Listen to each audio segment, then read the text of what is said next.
नमस्कार दोस्तों। करवा चौथ के व्रत के बाद कार्तिक कृष्ण अष्टमी को अहोई अष्टमी का व्रत रखा जाता है। इस व्रत में अहोई माता की पूजा की जाती है। माताएं यह व्रत अपनी संतान की खुशी और उनकी दीर्घायु के लिए करती हैं। अहोई अष्टमी के दिन व्रत के साथ साथ व्रत की कथा का भी बहुत महत्व है।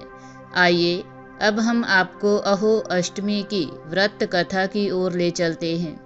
बहुत समय पहले की बात है। एक शाहूकार था जिसके 7 बेटे और 7 बहुएं थी। दीपावली से पहले कार्तिक अष्टमी को 7 बहुएं अपनी इकलौती ननद के साथ जंगल में जाकर मिट्टी खोद रही थी।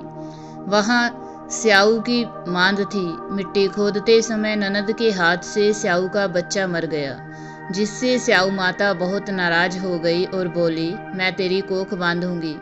तब ननद अपनी 7 भाभियों से बोली, तुम में से कोई मेरी जगह अपनी कोख बंधवा लो। सभी भाभियों ने अपनी कोख बंधवाने से इनकार कर दिया, परंतु छोटी भाभी सोचने लगी कि यदि मैंने अपनी कोख नहीं बंधवाई तो स्याऊ माता मेरी ननद की कोख बांध देगी। इसका तो अभी विवाह भी नहीं हुआ। ऐसा सोचकर ननद के बदले में छोटी भाभी ने अपनी कोख बंधवा ली।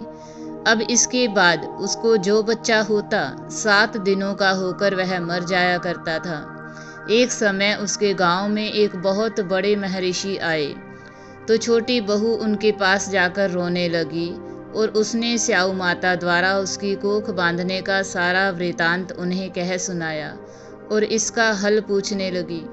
तब वह ऋषि बोले, तुम्हारे गांव में एक सुरई गाय है, तुम उस सुरई गाय की सेवा करो। सुरई गाय स्याऊ माता की सखी है, वह तुम्हारी कोख खुलवा देगी, तब तुम्हारे बच्चे जी सकेंगे। अब वह रोज बहुत जल्दी उठकर सुरई गाय के पास जाकर उसकी साफ सफाई कराती, साफ पानी भर आती और हरी हरी धूप उनके भोजन के लिए हरा चारा रखाती। एक दिन सुरई गाय ने सोचा, यह सुबह सुबह कौन मेरी सेवा करने आता है, आज जरूर देखूंगी। ऐसा सोचकर वह सुबह सवेरे उठी तो देखती है कि शाहूकार की छोटी बहू आई और वहां सफाई करने लगी। गौ माता उससे बोली, क्या बात है, तू रोज तड़के यहाँ आकर सफाई कर जाती है। तब शाहूकार की बहू बोली, स्याऊ माता तुम्हारी सहेली है और उसने मेरी कोख बांध रखी है, तुम मेरी कोख खुलवा दो। गौ माता ने उसकी बात मान ली और उसके साथ समुद्र पार अपनी सहेली स्याऊ माता के पास चल पड़ी। रास्ते में बहुत तेज धूप थी तो वह दोनों एक पेड़ के नीचे थक कर बैठ गए। थोड़ी देर में वहां एक सांप आया। उस पेड़ पर गरुड़ पंखड़ी का एक बच्चा था। सांप उसको खाने के लिए उस पेड़ पर चढ़ने लगा। शाहूकार की छोटी बहू ने उस सांप को मारकर ढाल के नीचे दबा दिया और बच्चे को बचा लिया। थोड़ी देर में गरुड़ पंखड़ी वहां आई तो खून देखकर शाहूकार की बहू को चोंच मारने लगी। तो शाहूकार की बहू बोली, मैंने तेरे बच्चे को नहीं मारा बल्कि उसे सांप से बचाया है। यह सुनकर गरुड़ पंखनी बोली, मांगो, तुम क्या मांगती हो। तब वह बोली, 7 समुद्र पार स्याऊ माता रहती है, तुम हमें वहां पहुंचा दो।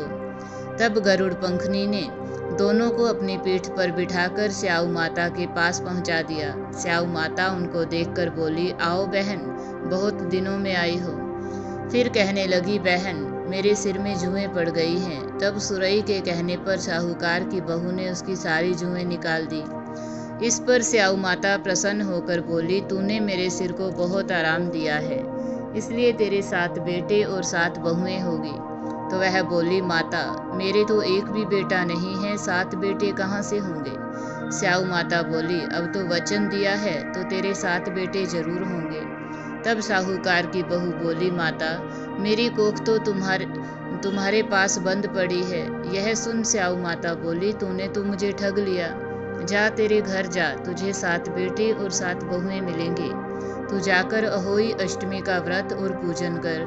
7 अहोई बनाकर 7 कढ़ाई चढ़ा और अहोई अष्टमी का उद्यापन कर। यह सुनकर वह अपने घर वापस लौट आई तो देखती है कि वहां उसके 7 बेटे और 7 बहुएं बैठे हैं।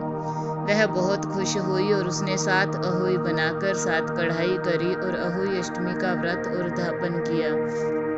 हे अहोई माता, जैसी कृपा अपने साहूकार की छोटी बहू पर करी, वैसे ही इस कथा को कहने वाले, सुनने वाले और हुंकारा भरने वाले सब पर कृपा करना। जय अहोई माता।